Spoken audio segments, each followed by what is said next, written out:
Tukandreni pano pa VNV Media TV program ya Hymns of Hope imene imakufika ndi pano Sunday nthawi ya 7 konzero buno. Program imakhalanso ikubwerezedwa Monday, Tuesday, Wednesday, Thursday komanso Friday. Ena amene maisatira Saturday iyaiti mathokoza kwambiri. Ine dzina langa ndine Philip Nyirenda. Ndiye program ya Hymns of Hope timakhala pasira nyimbo za nkhani zopereka chiyembekezo.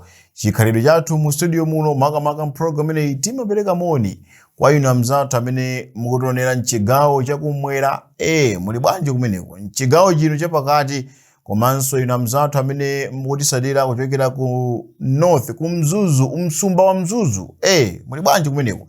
Timathokoza kwambiri chifukwa choti mumakhala pano usatira program ineyi ya Hymns of Hope komanso amzathu Zomba. Timathokoza kwambiri chifukwa cha ndimanga ena timuonera ndithu kuchokera mayiko akunja. Timayamikanso kwambiri kuti mumalemba pansipo kuti ife tikudalisika ni nyimbo za nkhani zimene mutipasira mu program ineyi ya Hymns of Hope. Ndiye ndisati kuyankhula kukoma ndime kaye kuti tiyambepo kupasani nyimbo zopereka chiyembekezo kuchokera mu program ineyi ya Hymns of Hope.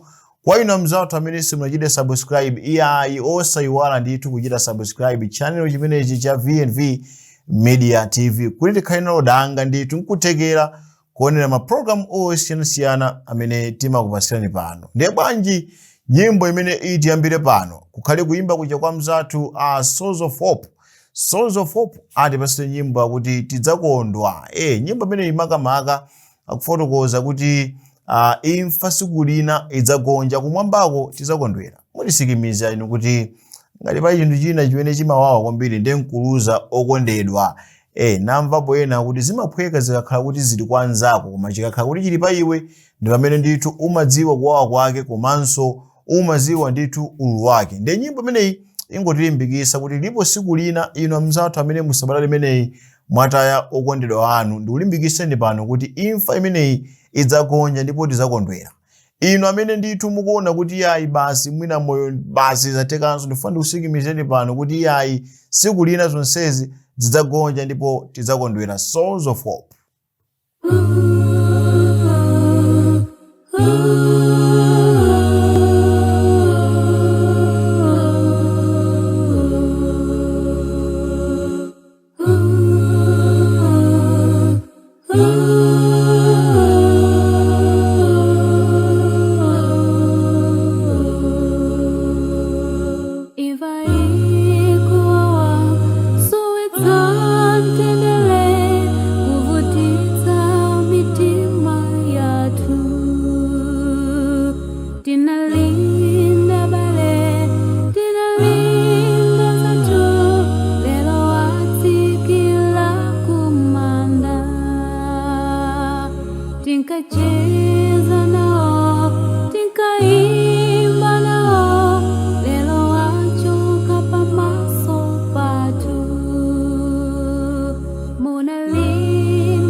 Tidzakondwa pofika mwamba poonana ndi wokondedwa. Tidzanena iwe imfa walizunza tili pa dziko lero mbola yako ili koma tidzakondwa pofika mwamba poonana ndi wokondedwa. Tidzanena iwe imfa walizunza tili pa dziko lero mbola yako ili kuti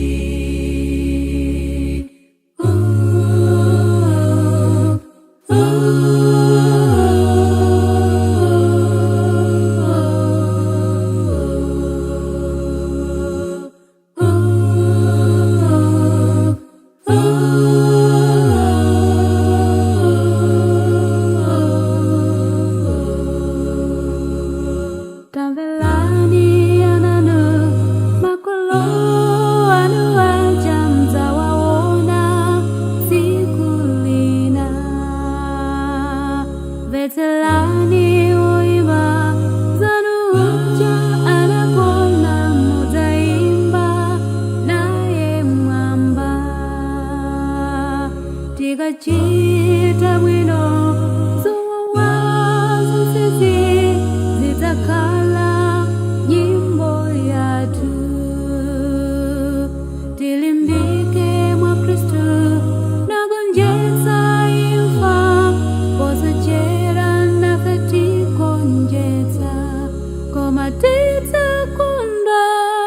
Tizakondwa pofika mwamba, poonana ndiwokondedwa. Tizanena iwe imfa walizunza, tilipa dziko lero, mbola yako ili kuti. Tizakondwa pofika mwamba, poonana ndiwokondedwa. Tizanena iwe imfa walizunza, tilipa dziko lero, mbola yako ili kuti. Tizakondwa pofika mwamba, poonana ndiwokondedwa. Tizanena iwe imfa walizunza, tilipa dziko lero, mbola yako ili kuti. Kuyimba kumeneko kwa mzathu a Souls of Hope kutipasa nyimbo ya chilimbikiso komanso kutipasa chithunzithunzi chabwino kuti ayi tikhenacho chiyembekezo kunena kuti siku lina ndithu tidzakondwera. Ndafotokoza kale kuti imfa ndi chinthu chimodzi chimene ndithu chimapweteka kwambiri. Chimawawa chikakhuli chili nyumba mwako, umamva ululu wake komanso kulemera kwake, koma ngakhale kulira komanso kudandaula abale athu amene mwina talekana nawo mu imfa, tikhenacho chisikimizo chonse kuti lipo siku lina imene Mulungu adzachotse zowawa zonse ndipo inu ndine tizakondwera. Zonsezi mkatikati mwa program imeneyi ya Hymns of Hope imene imakufikani pano pa VNV Media TV ku studio yathu ku area 36 mu mzinda wa Lilongwe, mu program imeneyi ya Hymns of Hope. Nyimbo ina imene itifikenso pano ndikuyimba kuja kwa mzathu Chimwemwe Kalavina mu mzinda wa Blantyre. Nyimbo yabwino kwambiri imene akuti mukwezeke mu zonse. Mwatipasa ana, mwatipasa mphaso, mwatipasa chuma, zonse zimene mwatipasazi inu Ambuye mukwezeke. Chimwemwe Kalavina mukwezeke.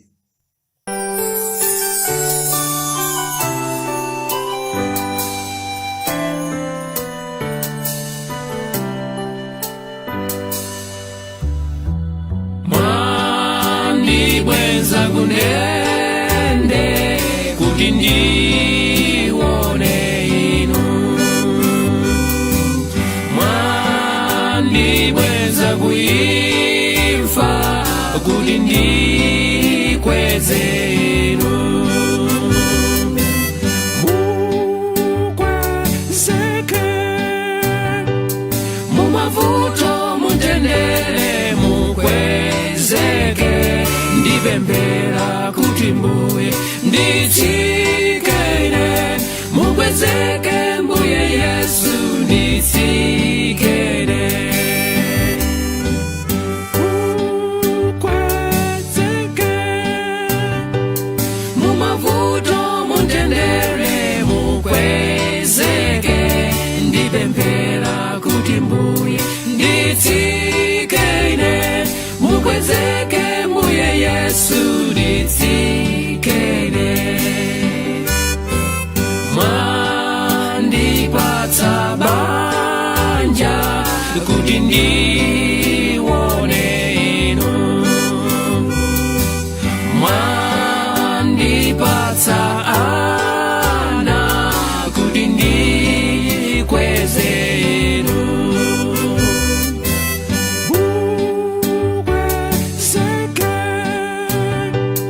Mumavuto mutendere, mukwezeke ndipembera kuti Mbuye nditsikene. Mukwezeke Mbuye Yesu nditsikene. Mukwezeke mumavuto mutendere, mukwezeke ndipembera kuti Mbuye nditsikene. Mukwezeke Mbuye Yesu nditsikene. Mwandipatsa chuma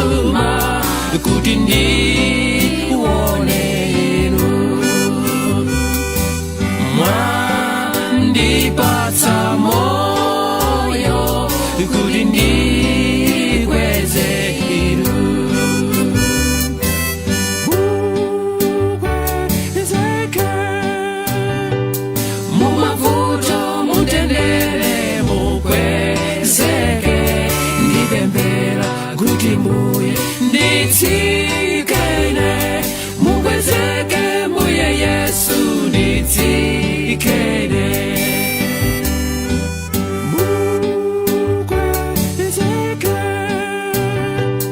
mumavuto mutendere mukwezeke ndipembera kuti mbuye nditsikene mukwezeke mbuye Yesu nditsikene wotikweza yekha inu mutamutita wotsitsitsa yekha inu mutamukweza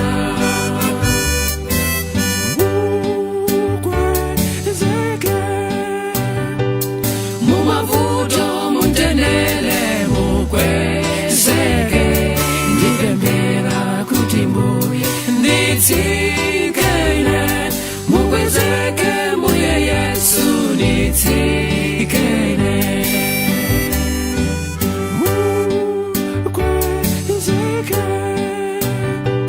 mumavuto mutendere mukwezeke ndipembera kuti mbuye nditsikene mukwezeke mbuye Yesu nditsikene mukwezeke mumavuto mutendere mukwerero mukwezeke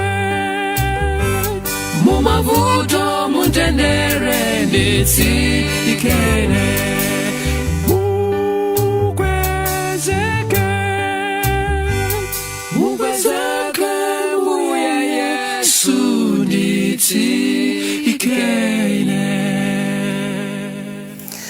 Kuyimba kumeneko kwa Chimwemwe Kalavina kuchokera mu mzinda wa Blantyre akuti mukwezeke muzonse mumavuto mutendere ambuye mukwezeke.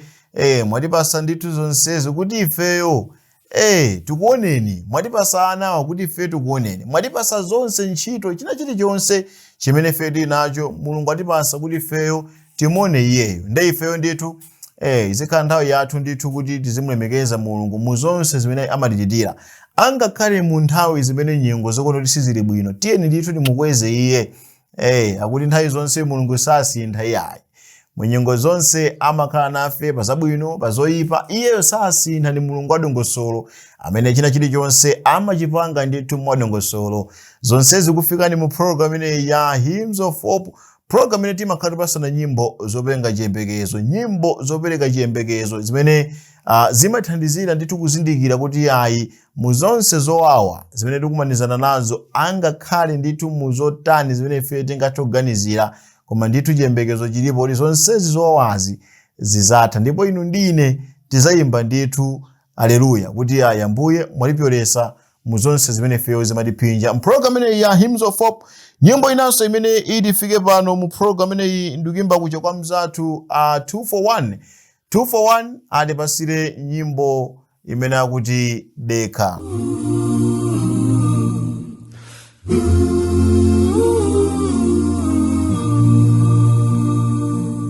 Moyo umafika pena, chiyembekezo kuchoka,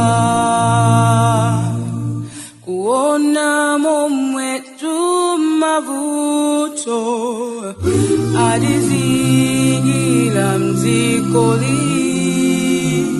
njala matenda malilo sisi kuchoka, sikundi sikukulila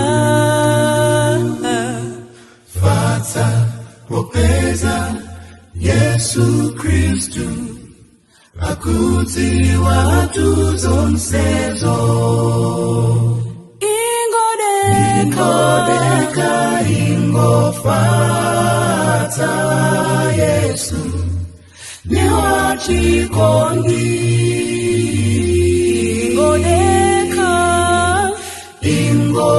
ingofata tadziwa suliweka ingodeka ingofata Yesu ni wachikondi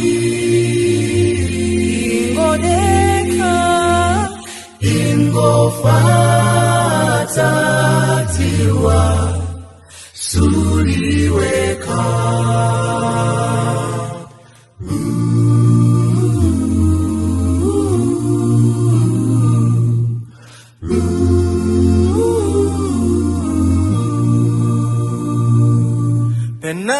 Penatuzima kwetsamhayi Timanso umasweka Kupempera wosalekeza Kumafuto wosachoka Komandimau kukale bata Nyanjanditu inamvera Vuto palibe loti Kristu Sangakwanitse kuchotsa ingodeka ingofata Yesu ni wachikondi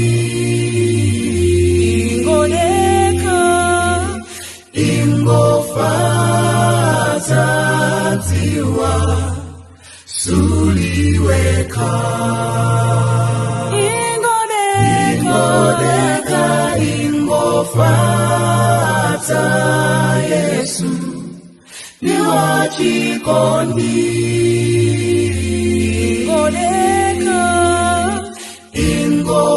ingofata tiwa suliweka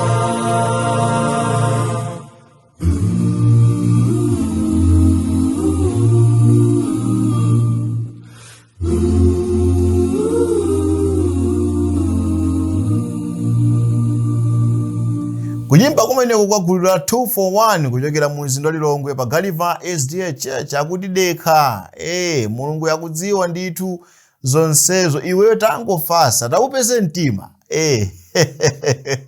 tisakhenga tumanga zoundukula iyayi koma ndithu tikupeze mtima tifase ndithu tidekhe chifukwa Mulunguyo akudziwa ndithu zofoka zathu komanso zimene feyo tikufunikira Mulungu yakuziziwa. Tathokoza kwambiri chifukwa cha nyimbo ya mphamvu komanso nyimbo yotilimbikitsa. Nyimbo inanso imene tifike pano ndikuimba kucha kwa mzathu The Shepherds. The Shepherds atipasa nyimbo imene akuti chiweruzo. Fresh-baked bread, piled with extra lean juicy ham, oven-roasted turkey breast, topped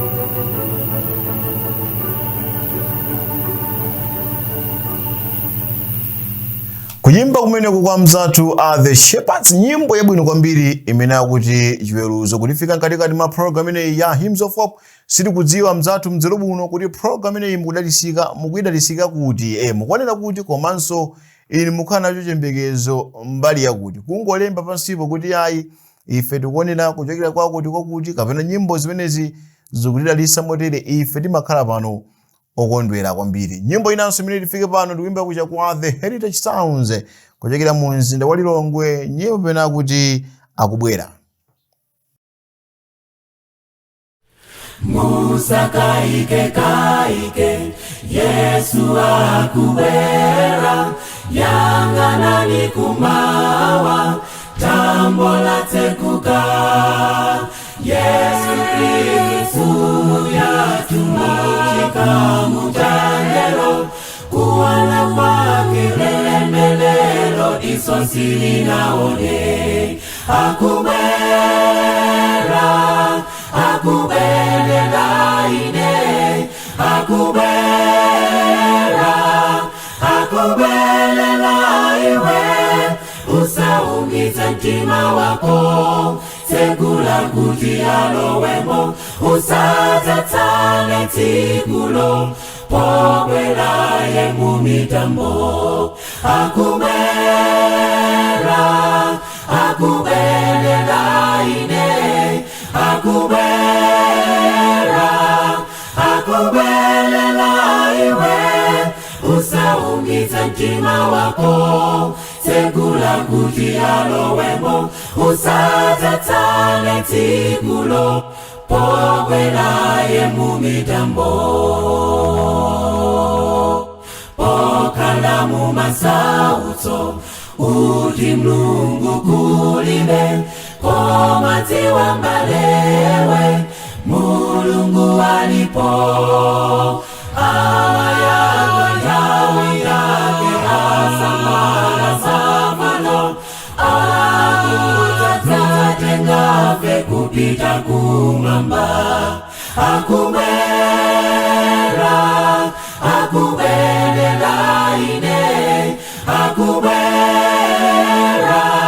akubelela iwe, usaumize mtima wako, segula kuti alowemo, usadzatane tsikulo, pokwelaye mumitambo, akubelela ine, akubelela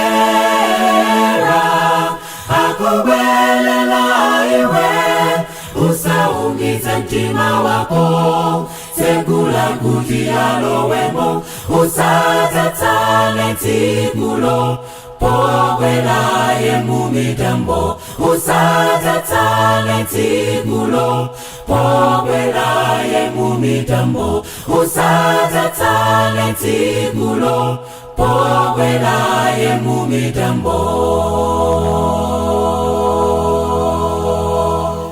Kuyimba kumeneko kwa The Heritage Sounds kuchokera mu mzinda wa Lilongwe kutisikimizira kuti ayi Ambuye akubwera.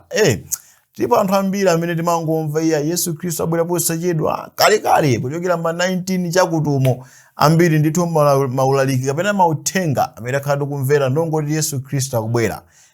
Ndithu akuti siku lakudza iye adzafika ngati mbala, palibenso kugogoda kuna kulikonse kumene ungakhalepo, koma inu ndine tingozindika kuti posachedwa apa Yesu Khristu akubwera. Ifeyo ndithu tikonze machitachita athu, ngati solemekeza Mulungu wakumwamba tiyeni ndithu tisinthe nthawi idakalipo.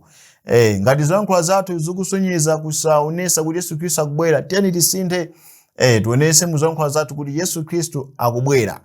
Ngati sife nyali ku dziko lapansi, tiyeni ndithu tikhale nyali kwa awo amene atizungulira, tiazindikirise kuti ayi posachedwa apa Yesu Khristu akubwera. Tikaona nthawi iyayi kumalechereche kwenikweni kwa program ineyi ya Hymns of Hope, ndipo nyimbo imene tikhati kusiyana pano ndikuyimba kucha kwa mzathu To His Glory, nyimbo imene kuti adani. Ine dzina langa ndine Philip Nyirenda, ndithokozenso Brian Katumba amene ali pakamera kujambula program ineyi ya Hymns of Hope. Kwakulukulu tithokoze inu amene matisatira kuonera komanso kudalisika ni nyimbo za nkhani. Kufikiranso sabata mawa tingoti pitizani kuonera program osiyanasiyana pano pa VNV Media TV. Bye for now.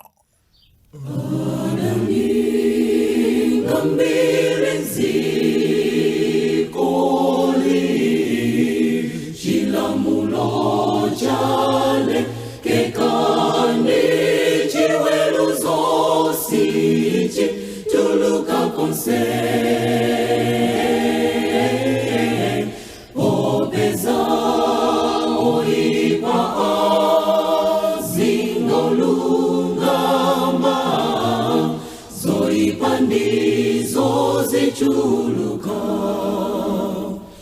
kodindiwe mlaliki unena sabe umabandiwe mwini mlaliki uchitaza chigololo mwini mlaliki upembeza mafano chifukwa chake chiweruzo chitulukacho pindika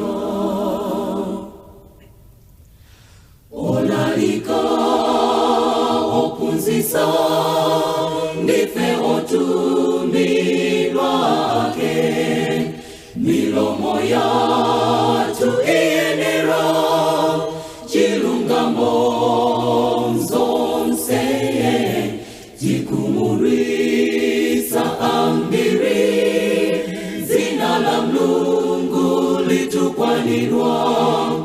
tichitira mwano Mulungu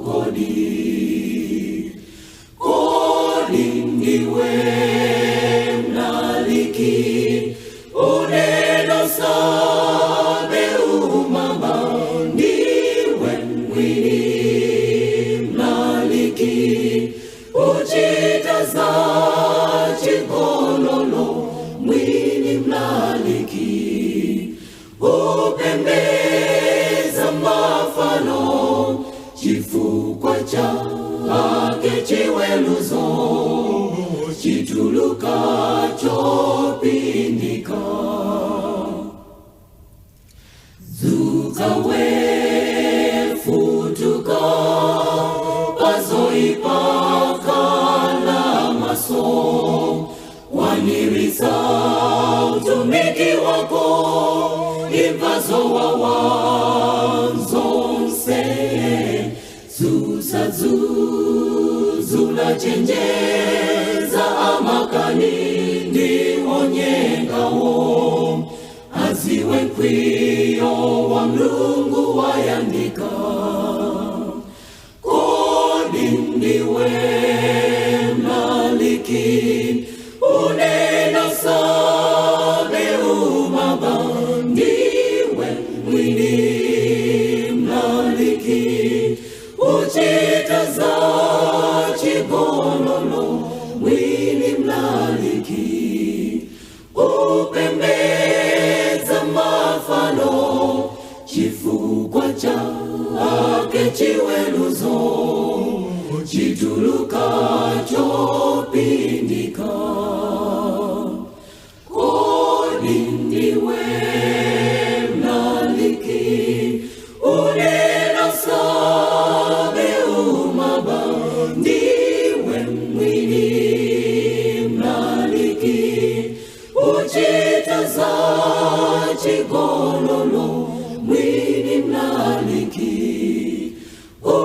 upembeza mafano chifukwa chake chiweluzo chituluka